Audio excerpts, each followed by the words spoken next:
Toke walked into the greenhouse, her favorite spot for girls' lunch, wearing a chic black jumpsuit that shone as it caught the light emanating through the restaurant's windows. Her steps were long, confident and calculated, heads turned as she walked, but she was used to it. After all, she had worked hard to build herself into a woman who exuded elegance with every step. Toke was young, wealthy, and successful, and that was everything the average Lagos girl aspired to be and more. However, in spite of her elegance, she was single. But not by chance though, nor by lack of admirers. It was a decision she consciously made. A decision that was born from scars hidden under her fierce exterior. Toke had spent several years loving men who seemed to be heaven sent, only to discover each time that they were far from divine. Her last relationship had nearly destroyed her, pulling her through a heartbreak so heart-shattering that it landed her in the hospital. It was the kind of love that stripped a person bare, only to leave them cold and abandoned. Her friends, most of them who were now married, often tried to convince her to let go of her grudge against men. They would smile and try to make light of her situation, saying, "Toke, you're just too hard on them. All men are not the same." But Toke would laugh, shaking her head at them. "Continue to deceive yourselves. The last set of reasonable men ended with our parents' generation. But if you choose to believe them, then go ahead and enjoy your happily ever after. I'll be here fighting the real battle for you." Today was one of those afternoons when they had lunch together, and Uju, her closest friend, had arranged lunch for them all, insisting they all came as she had exciting news. They sat around the table, sipping mocktails and sharing the latest gossip about their lives. Sharon boasted about her husband's new promotion. Funke grinned about her toddler's latest antics, and the others threw in one of their own marriage tales. And then Uju dropped the bombshell. "I am engaged, guys," she announced, flashing her left hand where a sparkling ring caught the afternoon light. The ladies screamed out in surprise. They were all excited except for Toke. She was shocked and confused about the news. "Engaged? To who, Uju?" Her tone was friendly, but her eyes were narrowed, studying her friend's expression. "His name is Chuka," Uju replied excitedly. "We met 6 months ago. Can you believe it? 6 months and he already knows I am the one." Toke was even more shocked. 6 months? Uju, that is not enough time to know if he is truly who he says he is. The other ladies turned to Toke, looking frustrated at her anti-men sermons. Sharon couldn't hold back anymore and bluntly told her, "Toke, must you spoil every happy moment? Just be happy for love for once. Not everyone is doomed for heartbreak." Toke forced a smile. "I am happy for you, Uju, but just make sure you know what you are getting into." Uju then said to Toke, "You'll be my chief bridesmaid, won't you?" She beamed excitedly. Toke could only nod, even though her mind was already running with questions and concerns. Anyway, if this was what Uju wanted, then she would play her part, at least until she had reason not to. 1 week later, Toke went to a nearby mall to get groceries. She was scanning a shelf, debating between 2 brands of cooking oil, when she heard a voice behind her. "Excuse me, miss, are you as indecisive as I am about the oil?" She turned and was surprised to see a man. The man was tall, dressed casually but smartly, with a charming smile and a clear air of confidence. He went closer to her. "My name is Chuka. What is yours?" Toke raised an eyebrow as she quickly put 2 and 2 together. "Chuka, Uju's fiancé? No, it has to be a coincidence. There are many men named Chuka in Lagos, right? She brushed it off and responded politely. I am Toke. Chuka's eyes were fixed on her the whole time, and he seemed intrigued by her. I don't mean to be forward, but I saw you earlier and I couldn't resist saying hello. There is something about you. Your presence, I guess. I don't know. Maybe it's a little crazy, but I feel like I need to get to know you better. Toke narrowed her gaze. Her instincts warned her that this was too strange. She had dealt with men like him before, smooth, confident, and always looking for the next thrill. She handed him her card and with a forced smile told him, fine, but don't get your hopes up. Over the next few days, Chuka called and texted persistently, but Toke, who was serious about staying away from men, knowing that all of them had the same DNA, remained hostile to him. I am not interested in early feelings, Chuka, she told him one evening. But he was relentless. I mean it, Toke. I have never met anyone like you. You're fire. I want to be part of it. This isn't about a fling. I want something real. Real? Toke laughed coldly. Men like him had destroyed her belief in real long ago. Meanwhile, Uju announced that her wedding would take place in 2 months' time and needed her girls to join her in preparations. I want all my girls involved, she said cheerfully. Toke couldn't help herself and asked with concern, why the rush, Uju? Why not take your time? But Funke, Sharon, and the other ladies groaned in unison. Oh, Toke, really? Not everything is a conspiracy now. Stop being paranoid. They ignored Toke and continued planning cheerfully. Then Kelly, one of the single ladies among them, leaned over to Uju and whispered, when will we finally meet this mystery fiancé of yours? Uju giggled. Okay, I'll introduce him to you all at dinner this weekend. On the evening of the dinner, Toke got dressed, but she couldn't erase the disturbing feeling in her chest. The man she had met at the mall couldn't possibly be Uju's fiancé, could he? The ladies arrived first and they made the dinner lively even before the food came.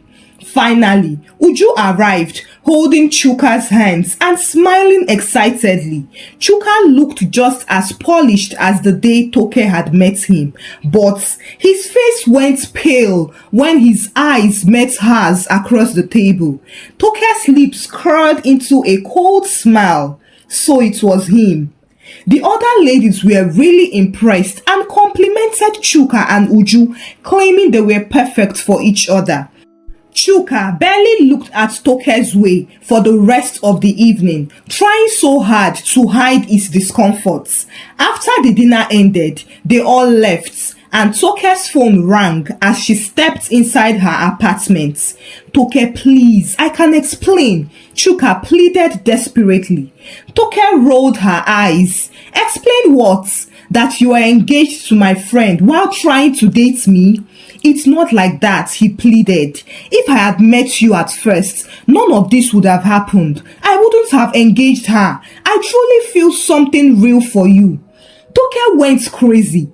If I swear for your generation, Sha, it will affect them. But this is none of their business. Excuse me, sir. With all due respect, are you okay? Are you really okay? You still have the audacity to tell me you would have what if you had met me first? Ah, okay. See, just do yourself a favor, Chuka. Don't play games with Uju. If you are not serious about her, then end it now.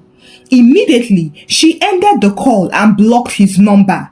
This encounter only made her grow deep in her belief that men were indeed from a crazy planet.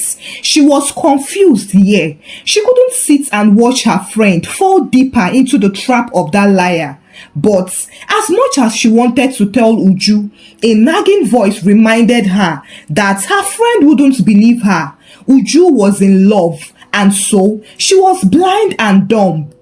The next day, Toke decided to try something. She arrived at Uju's apartment, bracing herself. She had decided to try a gentle approach. How well do you know Chuka? If he was cheating, would you want to know? Toke asked. Uju was surprised at Toke's questions, but she laughed it off, waving her hands. Oh, Toke, you are so paranoid. Chuka, cheatke. The same Chuka who can barely go 1 hour without calling me. I trust him. Toke tried to press further, but Uju snapped at her. Just stop, Toke. Not every man is out to hurt us. Just because you have been unlucky doesn't mean the rest of us are. The words were sharp and they stung, but Toke swallowed her pride and let it go, seeing that her friend was hooked. If Uju wanted to walk down that aisle with Chuka, then she would be there ready to support her as a friend. On the wedding day, the ceremony began beautifully. The church was filled with guests, dressed in their finest, eager to witness the union. As the priest began the vows, he paused, asking if anyone had an objection. Toke's heart pounded and her hand twitched. Her friends who were sitting close to her noticed it and sensed that she wanted to disrupt the beautiful ceremony with her bad spirits. So they held her arms tight, preventing her from standing or raising up her hands if she wanted to. The church was silent and the vows were exchanged, making Uju and Chuka officially husband and wife. They finished at the church and then moved to the reception hall where they celebrated. As the celebration was in full force, each of Uju's friends took turns in sharing heartfelt speeches they had prepared beforehand.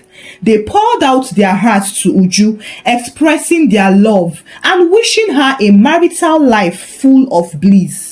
One by one, they all came, and when it was finally the turn of Toke, she also came out smiling innocently.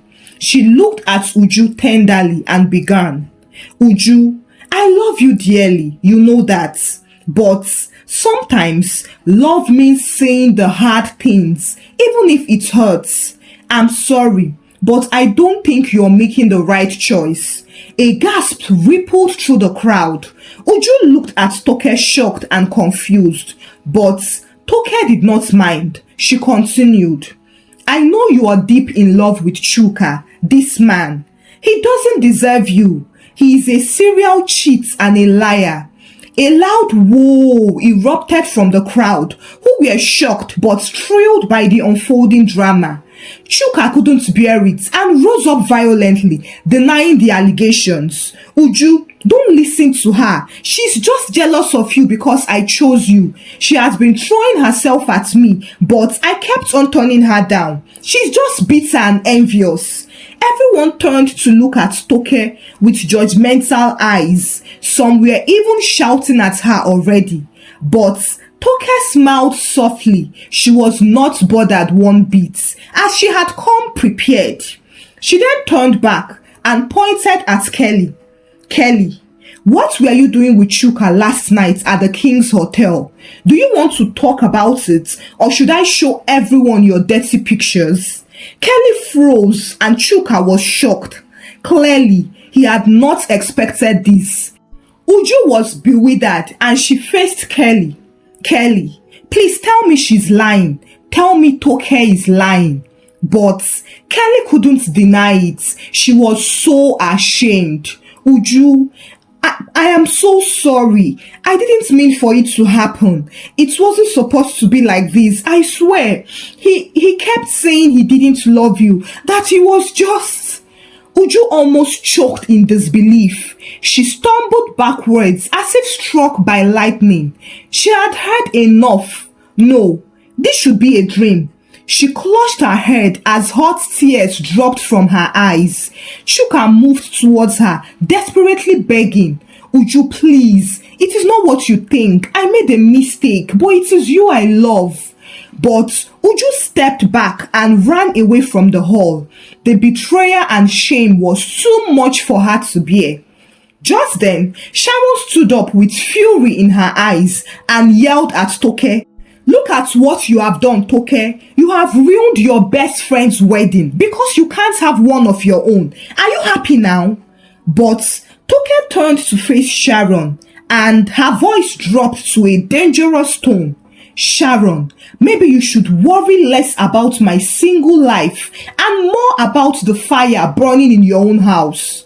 Sharon was taken aback, but she immediately shunned Toke. Oh, shut up. There is nothing wrong in my marriage. Do you think everyone is unlucky like you? Toke smiled coldly. Oh, nothing is wrong with your marriage, of course, and that may be because your maid is always handling your husband's need when you are not around. Would you like me to elaborate? A loud ah came from the crowd, who were intrigued at the way the drama was degenerating. They had never experienced a thing like this, not even in the cinema. Sharon staggered backwards, clutching her chest in shock. She stammered, No, that's not true. That can't be true. But Toke shrugged. I caught them together myself one day when I visited, and you were not around. I did not want to say anything then, but if we are airing our dirty laundry today, why should I hold back? Sharon had heard enough, and without another word, she stumbled out of the hall angrily. She needed to confront her husband and that maid. Toke turned back to face her remaining friends, who were shocked at the whole drama. Since she had started, why not let everyone have a fair share of a little snoop into the reality of their perfect marriage? Toke then pointed to Nneka. And you, Nneka, do you know your husband has another woman he runs to whenever he claims to be away for business in Ibadan? Nneka's eyes widened and her mouth opened in disbelief. But Toke was not done. Your husband is not just doing business on those trips. He's got a whole second life there with a woman who is more than happy to keep him warm. I thought you knew, but if you don't, well, now you do. Another chorus of ah broke out among the guests. Nneka let out a painful cry and covered her mouth, struggling to hold back her tears. As Nneka ran out of the hall in shame, one of their friends named Funke exclaimed, I knew it. Well, thank God my husband can never cheat. But Toke turned to her and sneered, Your husband can never cheat on you because you feed him. He is flat broke. He is the wife while you are the husband. But does he know how you got that your big promotion? I'm sure he would love to know just how hard you worked for it.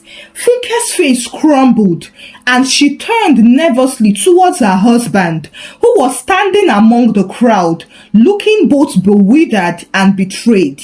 Without another word, he turned on his heel and walked out angrily. Everywhere was in commotion and the crowd scattered. The epic wedding had finally ended, but it would not be forgotten in a hurry. Toke returned home and wept that night. She felt guilty for ruining her friend's marriage, but then she knew it was not fair for these men to be deceiving them. She would rather be hated for telling the truth than loved for hiding lies. She tried to reach Uju, but her lines were switched off, and the rest of her friends were not reachable too. The silence was consuming, and it left a painful ache in her chest. She believed she had done what she thought was right, but at this moment, the weight of it felt unbearable. A week passed, and then, unexpectedly, there was a knock at Toke's door. When she opened it, it was Uju standing there, looking both sorrowful and grateful. Thank you, Toke. I couldn't see it, but you were looking out for me. At least now I know that he is not who I thought he was. I can't even imagine being married to him now. Who knows, he would have continued cheating and then start to blame me for it when he knows fully well that he is the one who is loose. Toke hugged her tightly I am sorry, Uju. I never wanted to hurt you. I just couldn't stand by and let him ruin your life. Men like him deserve to be exposed. You deserve better. Uju nodded. I am better off knowing the truth, no matter how painful it is. And for that, I am grateful. Uju then reached out to the other ladies and they all agreed to go for a lunch date. All of them were present except Kelly. They ordered drinks and as they sipped, Sharon was the first to share what she had been through since the revelation at the wedding. You won't believe that I caught them both red-handed that day. And even when I tried to demand an explanation from my husband, he was unapologetic. He didn't even deny it and even said that he preferred the maid over me. He said I could leave if I wanted. Well, I moved out and he has not even called me since. It still baffles me how I had not seen what was happening right under my nose. Anyway, since he's proud of his actions and doesn't feel remorse, I won't beg him. He has made his choice, so I already told my lawyer to prepare divorce papers.